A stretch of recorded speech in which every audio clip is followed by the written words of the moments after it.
This episode is brought to you by Shopify. Upgrade your business with Shopify, home of the #1 checkout on the planet. Shop Pay boosts conversions up to 50%, meaning fewer carts going abandoned and more sales going cha-ching. So if you're into growing your business, get a commerce platform that's ready to sell wherever your customers are. Visit shopify.com to upgrade your selling today.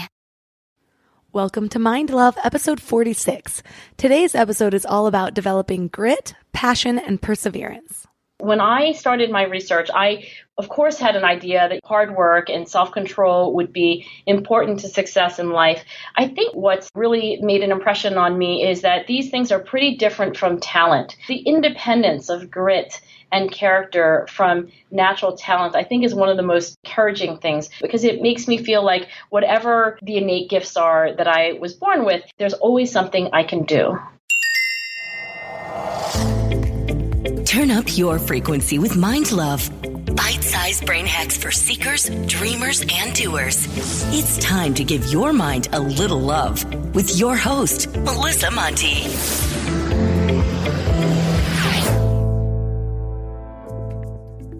First off, Mind Love is now a CastBox original. CastBox is the fastest growing, highest rated podcast app on both iOS and Android, where you can get all of your favorite podcasts. It has a super clean layout, and you can create playlists and download episodes to play offline. It's my personal favorite and where I listen to all of my podcasts. Don't worry, you can still listen to Mind Love wherever you get your podcasts, but I hope you'll give CastBox a try. Second, don't forget to subscribe on whatever podcast platform you're listening on, and leave a review if you can. Reviews really help to entice more amazing guests, plus it helps me grow the show, which ultimately helps me give more value to you guys. Hi, friends. People are generally pretty awesome, right? I live in Santa Monica, and there are a lot of inspiring people here. From the startup founders of Silicon Beach to athletes and influencers. Yeah, we have a new category now, influencers. Anyways, my husband and I go slacklining at the beach about a mile away. It's the original Muscle Beach, and it's basically like an adult playground. There are a lot of Olympic athletes that train down there. Some ninja warriors, including my husband, season 7. He'll be happy for that little plug. There's people doing acro yoga. It's incredible. Just watching some of them, I always think, I wish I could do that. You have to be born with it, right? Or have you just actually trained for 10,000 hours? And where did you get that time? Or athleticism aside, what about people at the top of their fields intellectually? Did they just get a lucky break? Were they studying flashcards in the womb? Your mom took a lot of supplements during pregnancy, didn't she? Had to be. What happened to my gene pool? Did someone forget to fertilize those things? Was there some sort of air constriction to my little fetus? There's just gotta be a reason I'm not like them, right? Well, that is what we are exploring today. What does it take to be incredibly successful? Is it natural talent, or is it the will to persevere? And if it's the latter, is that relentless drive something you're born with, or can it be developed? Today, we talk to Angela Duckworth, researcher and author of New York Times bestseller Grit, The Power of Passion and Perseverance. When she was younger, her dad would actually tell her, "You're no genius," which is kind of ironic because she went on to become a MacArthur Genius Grant winner. Go figure. If I was told I wasn't a genius by my own father, it might bring me down. But instead, she spent the better part of her life proving him wrong. So much so that she ended up studying the psychology of achievement for well over a decade. I love this episode because it really goes to show you that it doesn't always matter what you're born with. It can help, but all of these things can be developed. And we're going to talk about how to develop them. 3 key things we will learn are: what is grit really, and why is it so critical to success? How to start developing grit and why it's never too late, and how to keep your passion for the long term. Before we get started, I want to tell you about the best way to stay in your highest frequency between episodes. Thousands of listeners are loving my daily morning Mind Love emails. They're short daily reminders of your own beauty, magic, and power so you can start each day with your best mindset. Just go to mindlove.com and sign up right there on the homepage. Plus, you'll get some amazing free gifts when you do. First, you'll get a really cool free booklet of Powerless based on proven methods from the most successful people in the world to automate your highest decisions. Plus, you'll get a free guided affirmation meditation. It's set with a binaural frequency known as the miracle tone, which is known to make you a magnet for love, health, and abundance. Then it's layered with affirmations to perfectly tune your frequency for transformation. Just go to mindlove.com to sign up. Or if you're out and about, just text the word morning to 33777. That's morning to 33777. And now let's welcome Angela Duckworth to the show. Thank you very much for having me, Melissa. So tell us about your background and what originally piqued your interest in studying grit. I was a teacher before I was a psychologist, and I always wondered why it was that some of my students ended up being so much more successful than others. And I knew it couldn't just be their talent, because I would sit with these kids at lunchtime, and kids who were failing my class were very, very smart when you got them talking about things other than algebra. So I think that was a big part of why I ended up studying the psychology of success. When I was reading your book, one part that stuck out to me was that when you were younger, your father actually said things like, "You're no genius." I come from really supportive parents, so it's hard for me to really understand how I would have turned out if I had been told that all the time. But I do feel like it would have discouraged me a little bit. Do you think that being told those things held you back at all, or did it somehow push you? I think there's one of two reactions you can have when someone tells you you can't do something, that you're not good enough. For many people, maybe most people, it's discouraging. It makes you try less hard. It makes you give up. But for me, I had the opposite. I had the "I'll show you" response. And I do feel like I have this rebellious streak. When my dad thought he didn't have a genius on his hands as a daughter, I thought, I'm going to prove you wrong. I'm going to do something with my life. So it almost sounds like you were told you weren't a genius, so you thought to yourself, well, fine, this might not come naturally, but I'm going to work extra hard so you can't tell. Do you think that that's what pushed you towards psychology in general? Or would you say you more realized those patterns in hindsight?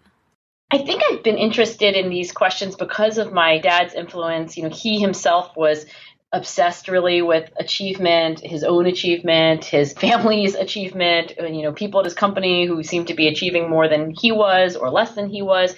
So I do think that a lot of it comes from that childhood experience. My dad would even talk about at the dinner table, who is the greater artist, Picasso or Monet? It's just a very weird upbringing. But I do think that the teaching later on as an adult, and then watching young people grow up to live very different lives, I think that really strengthened my interest. And then finally, I think for anyone who's wondering, like, what am I going to do with my life? What's my passion? I think there's a little bit of just your personal curiosity. And I don't know that any scientist knows where your curiosity comes from for certain topics, but just human nature and motivation and behavior, whether it's about achievement or just, why people do what they do in line at Starbucks. These are where my thoughts are always, always going. So while I was reading your book, all I could think about was my former employer. And I feel like I've been talking about him a lot recently. I talked about him in episode 42, but that's probably why it's at the forefront of my brain. Well, he'd say some pretty discouraging things, and I'd coil back in disbelief. But he'd say stuff like, "I don't understand. When people told me I wouldn't amount to anything, I just proved them wrong. Show me that I'm wrong." Well, people who know me know that I thrive on positive reinforcement, so I'd just straight up tell him, "Your management style does not work with me." But now, in reading your story, there's a part of me that wishes I was a little bit more that way. But it is funny because it feels like bringing awareness to that has changed that in me a little bit. Is that even possible? Or is our motivation style more nature over nurture? The signature of human nature is adaptability, and people never stop learning and they never stop changing. It might feel like things are stuck. I mean, you might think like, well, what about this relationship I've had? That hasn't changed in positive ways. But really, people are remarkably adaptive, and we really are learning. I mean, even in this conversation, you're learning something and you won't be the same, and neither will I. So I absolutely believe that change is possible. But let me ask you just a question about what you said. If I told you that I didn't think you would be successful, what would your reaction be to me? A virtual stranger, maybe you know a little bit about me, but I say, thought about it, I've gone to the trouble of looking up your podcast. I really don't think it's going to work. Would you have the I'll show you response, or would you be discouraged? So the moment you just asked me that, I realized, well, yeah, I would show you. So that's a really good example of how telling the same old stories can lock you in a pattern. But I definitely did explore more interests than most people I know. Ever since I can remember, I was obsessed with acquiring as many skills as possible. I thought of life like a video game, and I was leveling up my character. But then through reading business books, I started realizing, wait a second, successful people are really good at narrowing down on one thing. I'm going to end up being a Jill of all trades and a master of none. So what's changed recently is that a little over a year ago, I really started to buckle down and apply all the things I was learning. I did every single exercise I could on trying to find my passion, but thankfully it worked. And it's what blossomed into this podcast. So now I'm just on this entire new level of what I'm willing to do, what I believe I can do, and where I see myself going. It's like something clicked inside of me that I had never really felt before. What you just said is so profound, and I just want to unpack it a little bit.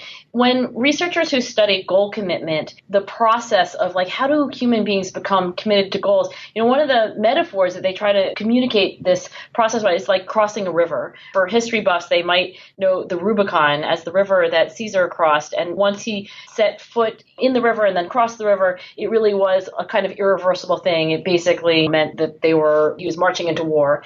And so for human beings like you, once you've gotten to a certain depth of understanding about what you really want to do, it is really like crossing a river. And it's very different when you're on one side where you're kind of debating and you're not sure, and should you have a podcast? And I don't know, maybe not. And then you're on the other side. And one of the big differences is when you are on that other side of the river and you are committed, then when someone says, you know what, I don't think you can do it, you get all fired up. It doubles your energy. And now that comment's just an obstacle to climb over. Before you've crossed that river, someone says, I just don't think you can do it. You're in that debating mode. That could be the thing that discourages you from doing it all. So I think a lot hinges on whether you're on one side of the river of goal commitment or the other. For the record, I think skipping across different interests gets a bad rap, especially in the business world, so I just wanted to address this real quick.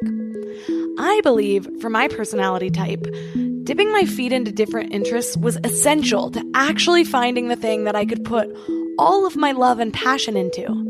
Some people, like my husband, are lucky enough to know what they want to do from a young age. I was not that girl. I loved too many things. I was actually good at too many things. Not to toot my own horn. Toot. I find something that I like, and if it's challenging, and I'm at least kind of good at it, I get this big rush of passion, and then the passion dies off. It wasn't until I had hundreds of experiences like this that I was finally able to start analyzing what my favorite activities had in common, what my friends saw in me, what I liked and disliked about past jobs, that I finally started to figure out my life path. There are all of these business books these days that warn you about being all over the place, finding your one thing or niching down. And while I agree that that's important, and sometimes you can find success faster if you do those things, I would advise against feeling pressured to narrow it down too early if you're not feeling called to do so. Because I don't know about you, but I'm not looking for just success. I want purpose and happiness and inspiration. And that's hard to do if you're being driven by fear. Besides, that silly phrase is not jack of all trades, master of none. The phrase is a jack of all trades is a master of none, but oftentimes better than a master of one. And it was meant to be a compliment to a generalist over a specialist. So it seems like the phrase was shortened and forgotten, or changed for a different agenda. Who knows? But regardless, I see it as validation to do what feels right for you, not what everyone else deems acceptable.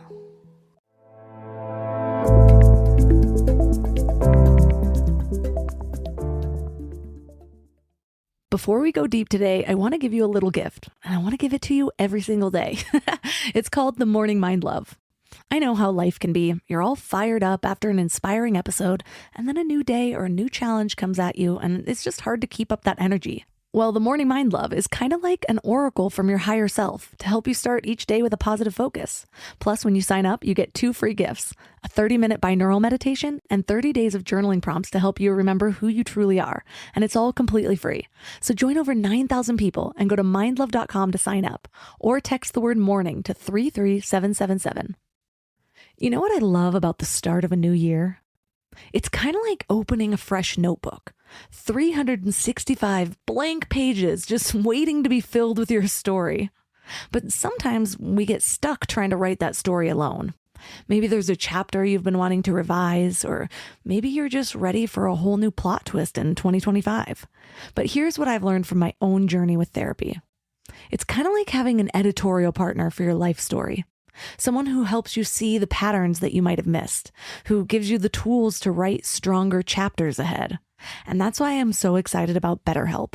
They've made therapy accessible and easy, serving over 5 million people worldwide.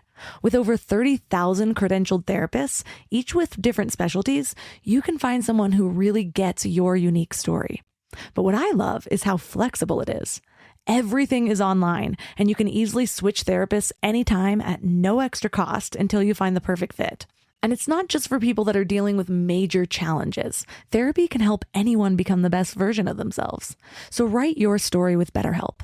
Visit betterhelp.com/mindlove today to get 10% off your first month. That's BetterHelp, HELP.com/mindlove.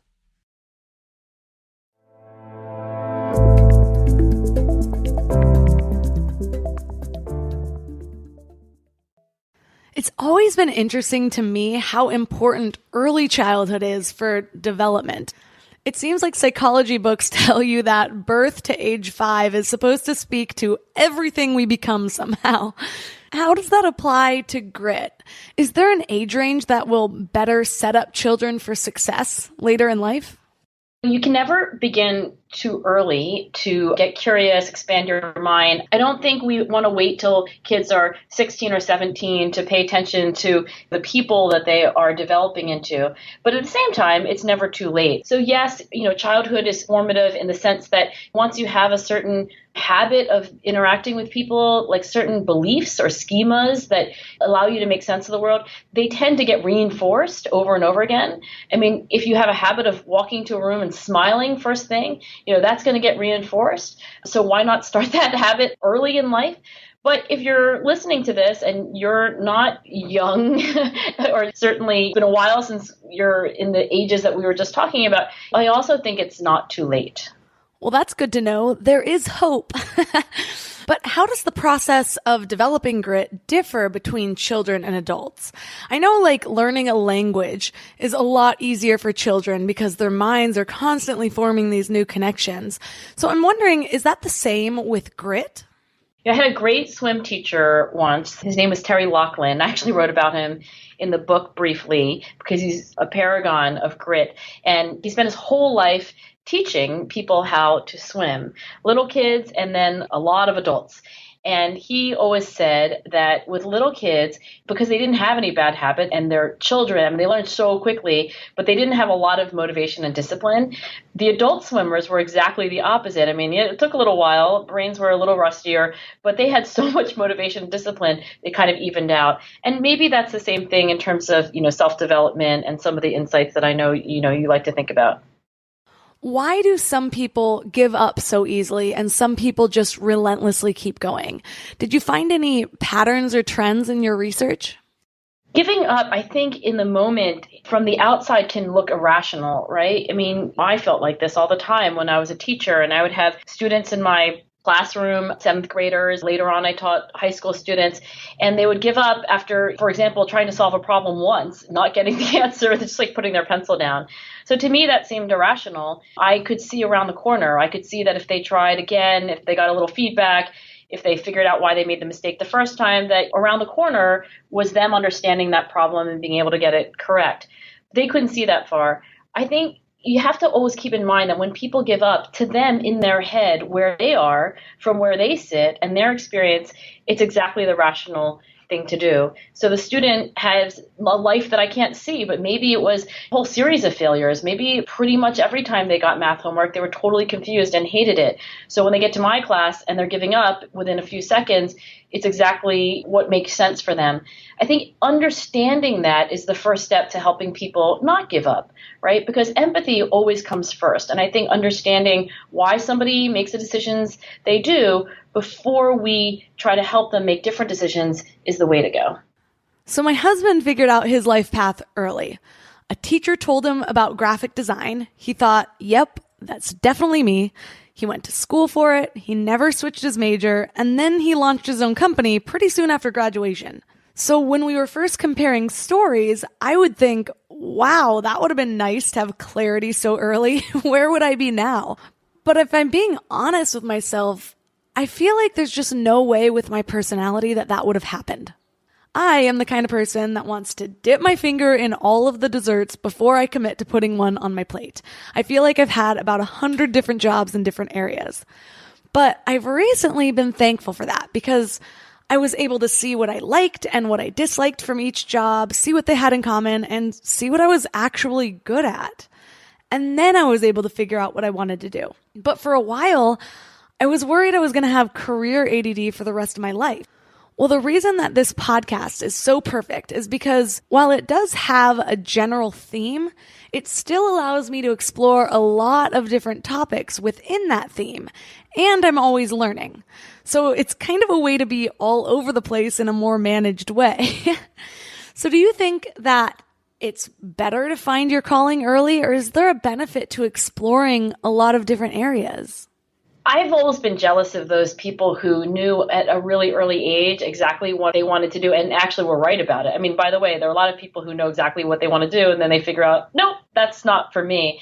But I know what you're talking about. You know, my sister is a doctor. She has wanted to be a doctor since she was a little kid. She grew up to be a doctor. She loves being a doctor. And I'm deeply jealous of the clarity she had. I mean, for me, it was torture wandering from my 20s all the way up till I was 32, not really knowing where I would end up. And I personally found that to be an uncomfortable, restless kind of way of being. And I'm much happier being who I am today because I can tell you till my dying day, I'm going to be a psychologist studying, how people develop.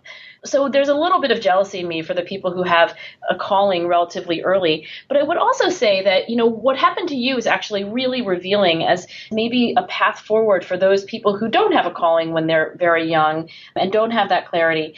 What you're looking for is the through line. So for you, you probably recognize you have a very curious mind. You love learning new things. In fact, you probably love meeting new people and kind of figuring out new topics as opposed to a craftsman who wants to work for 40 or 50 years on one thing. But at the same time, you found that through line and you found something that enables you to bring everything back to a kind of theme. Somebody else who reminds me of just what you said is Larry King. When he interviewed me, he asked me a very similar question, and I pointed out to him, actually, because he had just taken my grit scale during our interview, and he said, my interests are not consistent at all from year to year, but you say I'm gritty. And I said to him, yeah, I know you interview different people every week, every day, but you're still somebody who's telling stories and asking questions. And I think that through line for him is what's provided that continuity. It's a different way of finding a calling.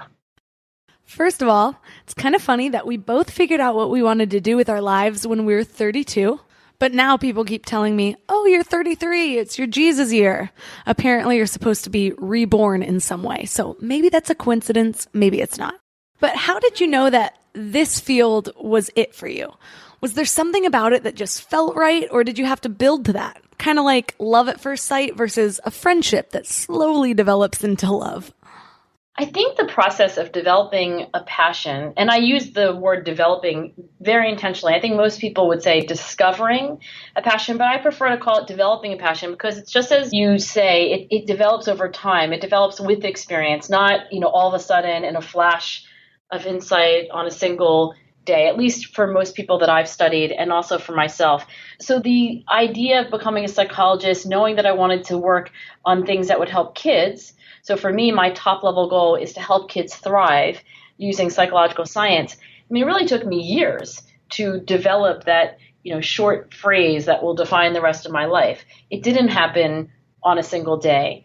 At the same time, when you apply to graduate school, you do have to send in those applications. And so it's a very kind of binary event. It happens. And so, one day you are not in graduate school and the next day you are. So I'm not saying there aren't any sudden changes in people's lives that have a beginning and an end that's very discrete.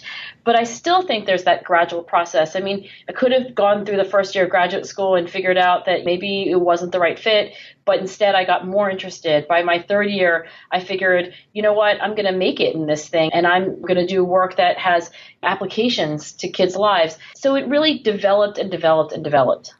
Okay, so we've established that passion and grit can be developed.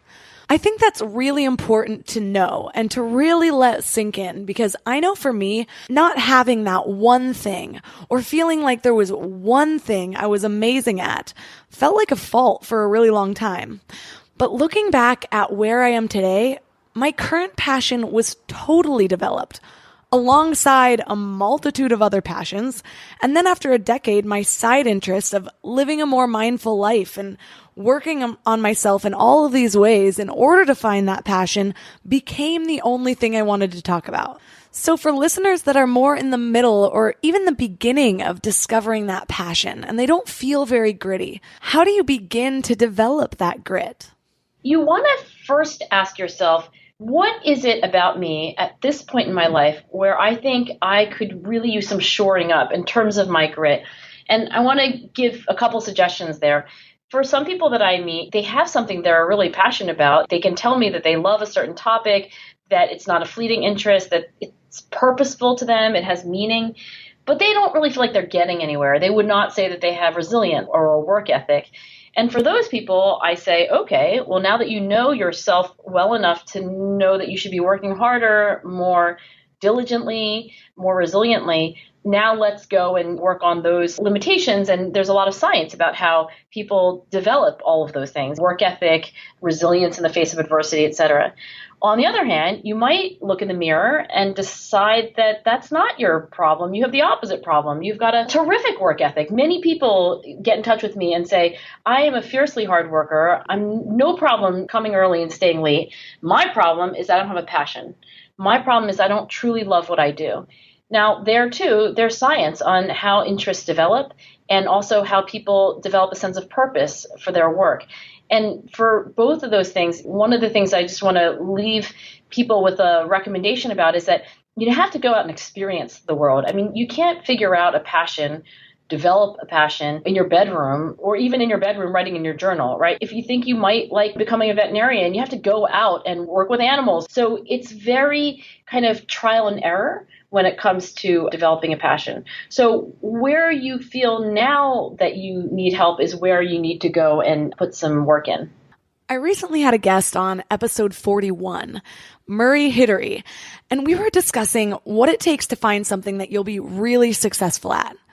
He gave advice that just felt right to me because there are so many people who feel just lost because they don't have that one passion or that one thing that's been a running theme through their entire life. And he said, it's not so much about finding your passion as it is about finding something you're so intensely curious about that'll keep your interest for years. But I just love that because my passion is directly related to my curiosity over all of the subjects that I bring on this podcast. It's almost like just that question of what's your passion or what do you want to do with your life holds more weight than the question itself. It's tied to these worries about the future or this weight of what we haven't yet accomplished. But just reframing that question to what are you curious about doesn't ask you what you plan to do with that curiosity. It doesn't hold any expectations of what you've already done with the topic.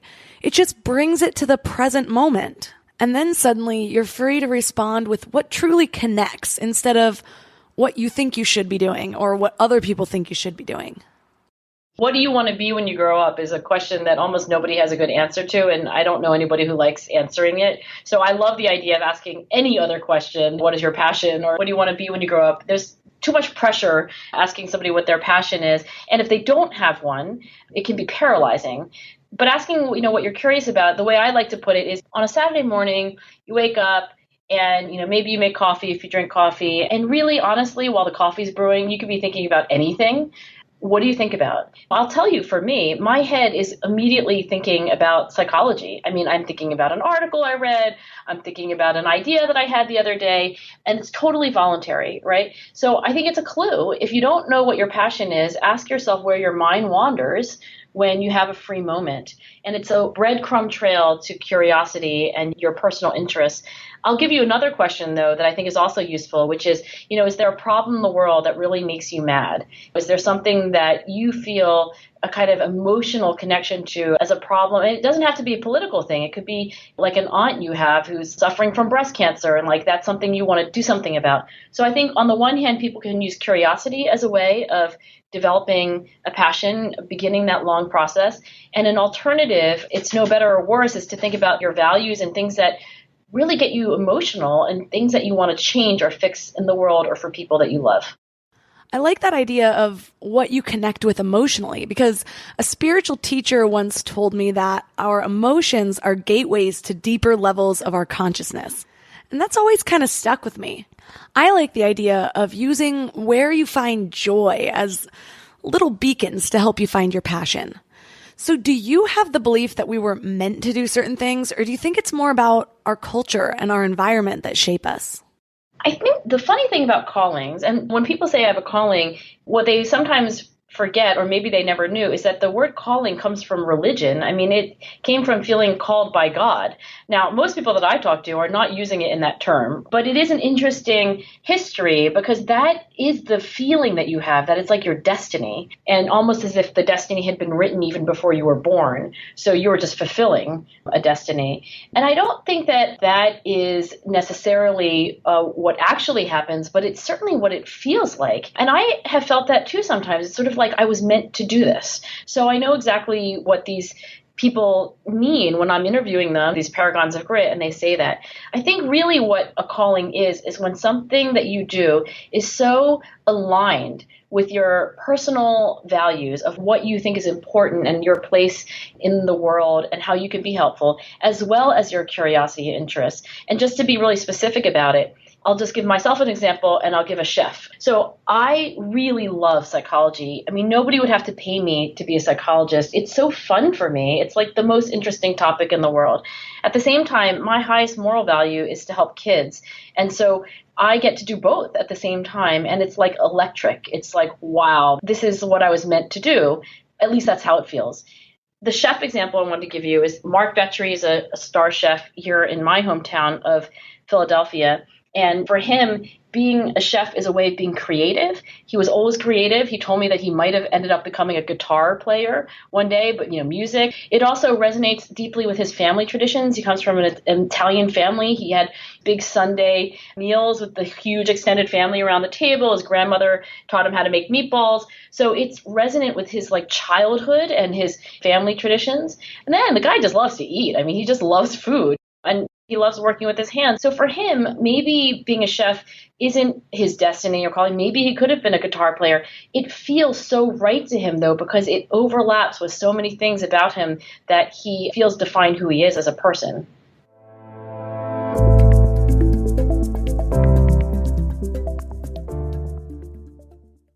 We're all searching for something better in life, right? Better habits, better mindset, better relationships. But when it comes to hiring, searching isn't always the best approach. Instead of searching, why not match? That's where Indeed comes in. If you need to hire, you need Indeed. It's your go-to matching and hiring platform with over 350 million global monthly visitors. Their matching engine helps you find quality candidates fast. And I mean really fast. Did you know that in the minute I've been talking to you, 23 hires were made on Indeed worldwide? That's what I love about Indeed. It's like having a mindful hiring assistant. Instead of getting overwhelmed by endless resumes, you can schedule, screen, and message candidates all in one place. The platform actually learns your preferences, so the more you use it, the better it gets at finding people who align with your vision. And get this, 93% of employers agree that Indeed delivers the highest quality matches compared to other job sites. That's why more than 3.5 million businesses worldwide use Indeed to hire great talent fast. I just love that it keeps all of my hiring processes organized. I can do everything right there instead of having spreadsheets and notes and video call links. And listeners of the show will get a $75 sponsored job credit to get your jobs more visibility at Indeed.com/mindlove. Just go to Indeed.com/mindlove right now and support the show by saying that you heard about Indeed on this podcast. Indeed.com/mindlove. Terms and conditions apply. Need to hire? You need Indeed. You know what's crazy? After all these years of hosting Mind Love and talking to some of the world's leading experts, one of the biggest eye-openers for me has been just how much our gut affects, well, everything.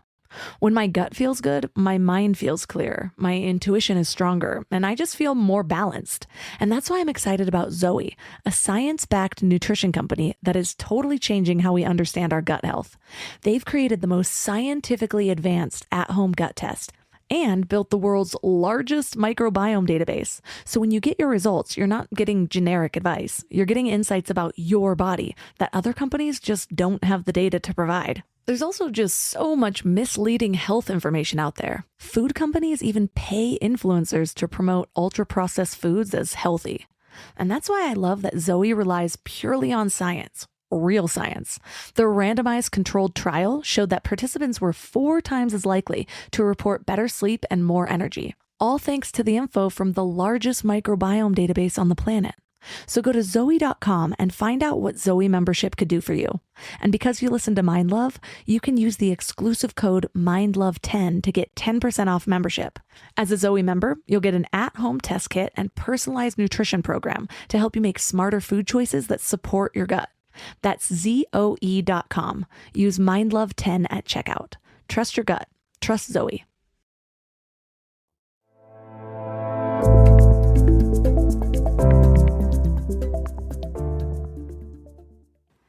You've touched on core values a couple of times. And honestly, when I'm looking at a list of values, I can't help but think, well, yeah, all of those sound nice. Do you have any tips for defining core values that you'll actually connect with for the long term? You could try as an exercise something called the values affirmation. It's an activity that was developed by researchers who are now at Stanford University, including Jeff Cohen and Claude Steele. And they had the idea that you would give people a short list of values that they could have. Make a lot of money, be really famous, help other people, strengthen my community, really all the things that people would want, but they showed 12 to 15 of these. And you, as somebody who's doing this activity, simply circle the 2 or 3 that you personally hold most dear. So let's imagine that you circled friends and family and also always be curious or something, right? Just thinking about who you are. Then what you do is you write about them for about 10 minutes. And that's really the whole activity. And you can write anything you want. I mean, you can write about like how you came to have those values. You can write about people who inspire you. There are no directions really on the part where you're supposed to write about it. That is the whole thing. 10, maybe 11 minutes. The values affirmation is really clarifying. It helps you strengthen the parts of your identity that you're most proud of.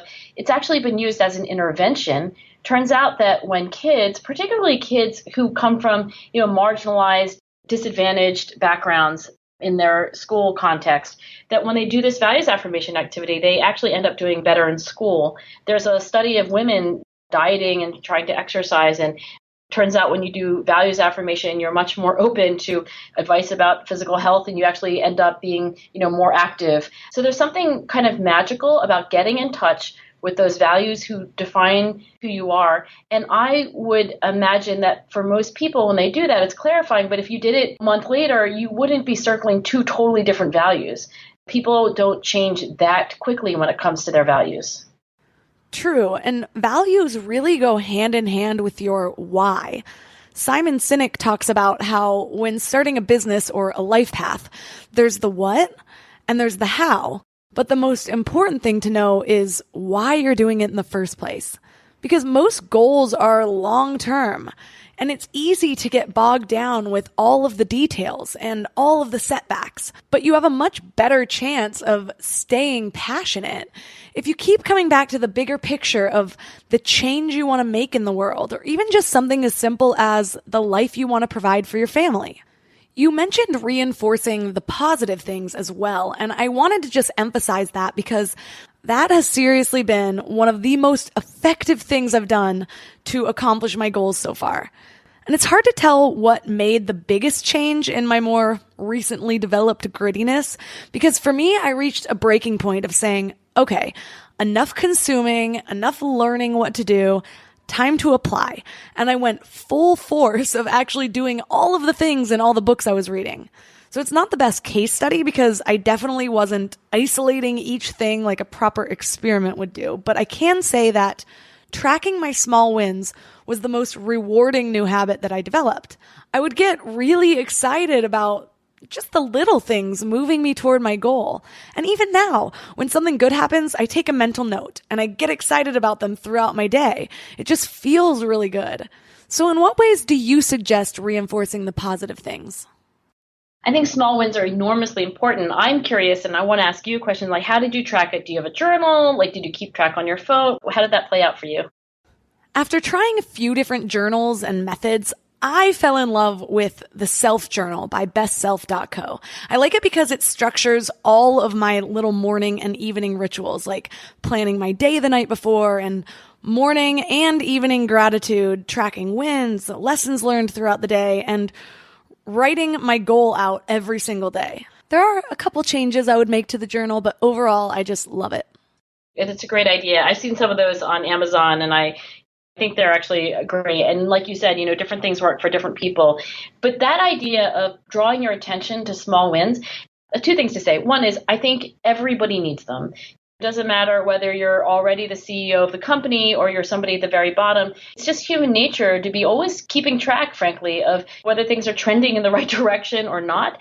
And some of the most resilient, hardworking people, think about Bob Mankoff, who was the editor for cartoons at the New Yorker, who got rejected 2,000 times before he got his very first cartoon in. How do you keep going when you're on like cartoon 1,999 and you don't really obviously have any wins? Well, really what he was doing was he was keeping track of small wins that weren't obvious to other people. Like he told me, if I just drew somebody's hair better that day, I consider that a victory.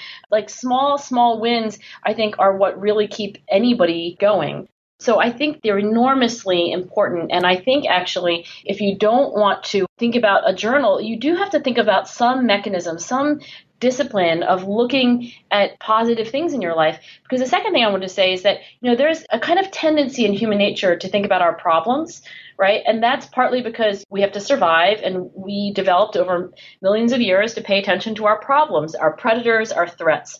And that's where a lot of our attention goes. So that journal is forcing you to attend to good things in your life. 3 blessings exercises, which a lot of people do before they get out of bed. I do. Those are other kinds of disciplines to bring our attention back to things that are going well.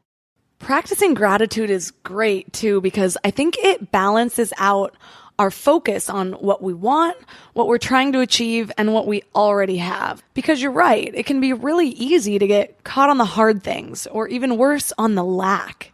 It's funny because I recognized how much in my life had changed once I started really developing my routines, but only recently did I realize just how critical they were, if that makes any sense.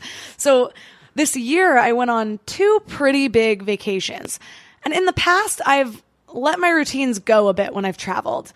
I figured you're supposed to chill and recharge on vacation. But these last 2 times, I came back and I felt lost and pretty stressed out about it. Like I lost momentum and I was suddenly behind on everything I was working towards, which is really the last thing you want to feel when you come back from vacation and you're supposed to be refreshed and ready to go. But the worst part is those feelings ended up triggering other things, mainly things I worked hard to overcome, like my eating disorder, which led to several days of a depressive spiral. So this last time I forced myself to go back and fill in the days I had missed. And suddenly I realized, wow, I'm still on track. I've actually managed to make shit happen while traveling. That is exactly what we're talking about. It's as if we're ignoring all the progress and all the positive things. We all do it, right? I mean, your head goes to your to-do list, the unfinished things, the things that didn't go well. Oh gosh, I can't believe I said that. And so all of those things kind of take up our consciousness, and we do need this discipline. And it's a funny thing to call it a discipline, to be thinking about your wins and the things that you're grateful for. But it really is. And I actually think of it in a way as like going to the gym, right? You can't really just go to the gym for a day or a week, or frankly, you can't even go for a year and expect it to like last the rest of your life. You have to just keep going back. And I think it's the same thing with, paying attention to what's going well in our life and being grateful. It also really reminds me of the beauty of awareness. A few years ago, I may not have put those pieces together that, oh, I'm feeling this way because I lost my structure and I'm focusing on the wrong things. I may have just felt that slight downward spiral and let it keep going. But instead, I was able to regroup, and now I just make sure to keep a loose structure even when I am on vacation. Some people might feel better being just totally free, but I have to be honest about where I am. It can feel pretty rigid sometimes, and there have been times for sure that I've just wanted to throw it all to the wind. So I'm curious though, when developing grit and you found something that you do want to stick to, what do you think are the best ways to continuously make progress on it without getting burnt out? Burnout is a real thing. And I want to say to those people who are listening who have felt that they were exhausted at some point in their career, maybe even now, it's not an illusion. Burnout is real. So, first of all, we should have some compassion for ourselves. And lots and lots of people feel burned out, and it's not a permanent condition. Lots of people who have felt burnout no longer feel burnt out. Well, where does burnout come from? I mean, chiefly the feeling of burnout is a feeling of exhaustion and a feeling of helplessness and a feeling of lack of progress. I mean, just to tie this to what we were just discussing, it's feeling like you're not having any small wins, right? It's feeling like you're not making progress and you're trying so hard. That's why you feel so exhausted. Now, one way to deal with burnout is to kind of try to attend more through the kind of practice that you were talking about to what's going well. I do also want to say that we're physical creatures too, right? So writing in a gratitude journal or another kind of journal is getting at our mental life. But we need sleep, we need good food, we need exercise, we need to just relax sometimes, and we need to laugh. And our physical needs as creatures, I think, are part of burnout for at least some people when they're working really long hours and they're not maintaining a healthy lifestyle. So pay attention to what's going well, and also, take care of yourself to the extent that you can. It's so true. We have this tendency to isolate our emotions or our states of mind or even our health. But everything's connected. I just saw a meme the other day that said, drink water, get sunlight. You're basically a houseplant with more complicated emotions. I loved that. But another big factor in happiness is actually making progress towards something and feeling like you have a purpose. But you can technically have both of those things without having grit. Your purpose can come from your family, or your progress can be on a lot of short-term goals. So I'm curious if you found any patterns or a relationship between happiness and grittiness. I find in my data on thousands of adults of all ages that happiness and grit are very related. In other words, grittier people in my data are also happier and vice versa. Of course, that's no guarantee that if you're gritty, you're going to absolutely be a happy person. I mean, there must be gritty people who are stressed out and unhappy, but in general, they go together. That relationship between success and feeling happy about your life has always fascinated me, because there is a stereotype that people at the top are lonely, and you have to trade off being good at what you do with being happy when you come home from work. And I think in general that the opposite is the case. I sit down next to somebody on the airplane and I turn to them and I say, do you love what you do? And without missing a beat, that person says, oh my gosh, I love what I do. And they tell me about it. And then they share details about how hard certain challenges have been, but how they got around them. It's clear they put in long hours. These are people who in general are very, very happy. I mean, I won't say that they're always relaxed. I won't say that they don't grind their teeth, as I do, by the way. So it's not that you have no problems, but I do think it's a wonderful way to live your life. Earlier, we were talking about that I'll show you mentality. And that doesn't always come from the best place, like what brings you joy. It's more about proving someone wrong. And it can also borderline on an obsession. So I'm wondering, is there ever a downside to grit? I think there can be dysfunctional ways of being gritty. In other words, all that stubbornness and all that passion you have not serving you well and certainly not serving other people well. I mean, just to use an extreme example, you could argue that Hitler was gritty, but certainly an evil person, right? And so that's an extreme example where passion and perseverance are doing harm and not good. But I think the more everyday examples of kind of grit gone bad, as it were, maybe people can be stubborn for the wrong reasons. And certainly spending your whole life to prove your dad wrong about something, for example, which I could even maybe wonder to myself, like, is that what I did? Eventually, you do have to make sure that your values are your own. There's this phrase in psychology called introjection, and it's the idea that at some point, something that was extrinsically motivated for some external reason, you were doing it, like, oh, I'm going to show you wrong, I'm going to prove you wrong, becomes internalized and becomes something that you actually care about yourself.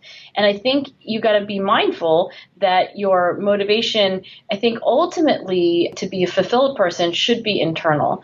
And you have to make peace with it. Upon reflection, is that still what you would want to do? And if you can't answer yes, then you should keep adjusting. So say you're trying to develop grit in your household, maybe with your kids. How do you find the balance of helping them to develop grit versus making sure they explore all of the options that life has to offer? I'm a mom as well as a psychologist. In fact, I was pregnant with my second daughter when I was in my first year of graduate school. So I think of myself as kind of growing up as a mom and as a scientist all at the same time. And I have always been asking myself this question of, what am I supposed to do? And it's never easy. I mean, it's not even easy for me, and I study grit and motivation all day.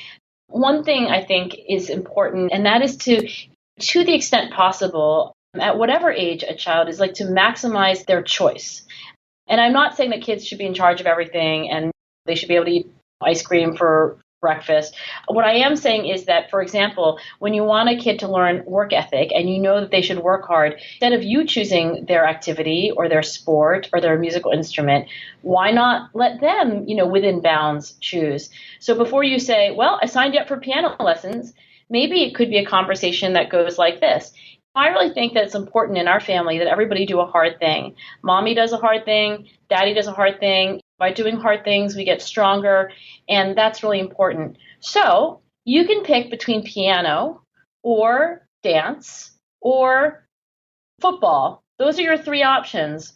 Which of these things do you want to do? And then allow that child, even at the age of 5, to say, you know what, I want to do this one.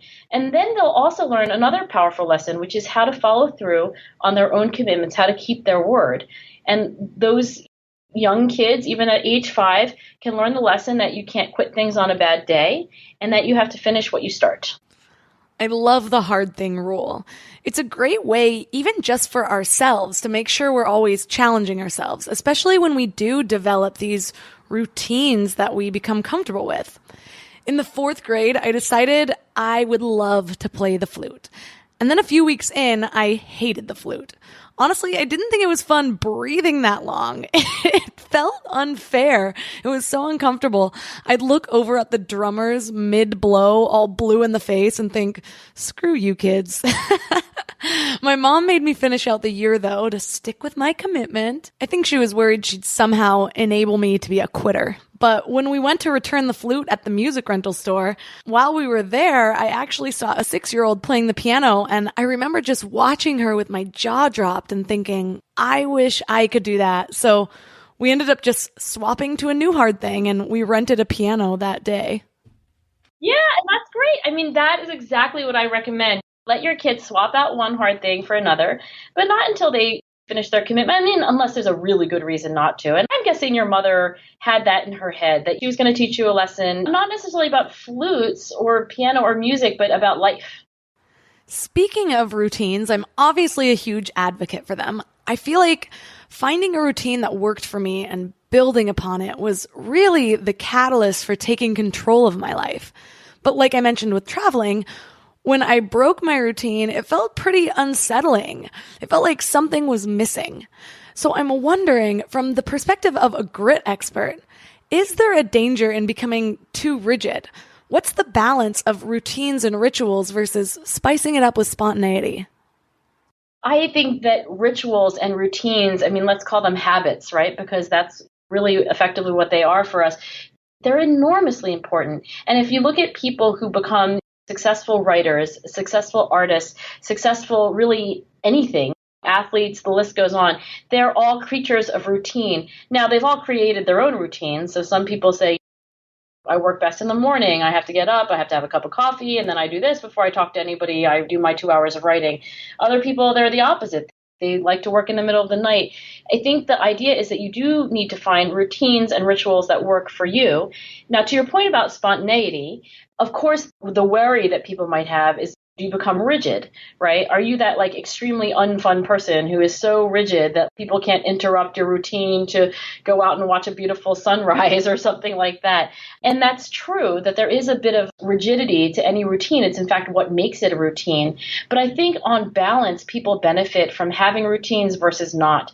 And I think that many people really, they're actually lacking almost any routine and their life becomes very disorganized and they just end up wasting a lot of time and frankly, spending a lot of energy motivating themselves to get started. When you have a ritual routine, it's like autopilot. You don't even think about going to get your exercise in, taking your walk, writing in your journal, or other things that are good for you in the long run.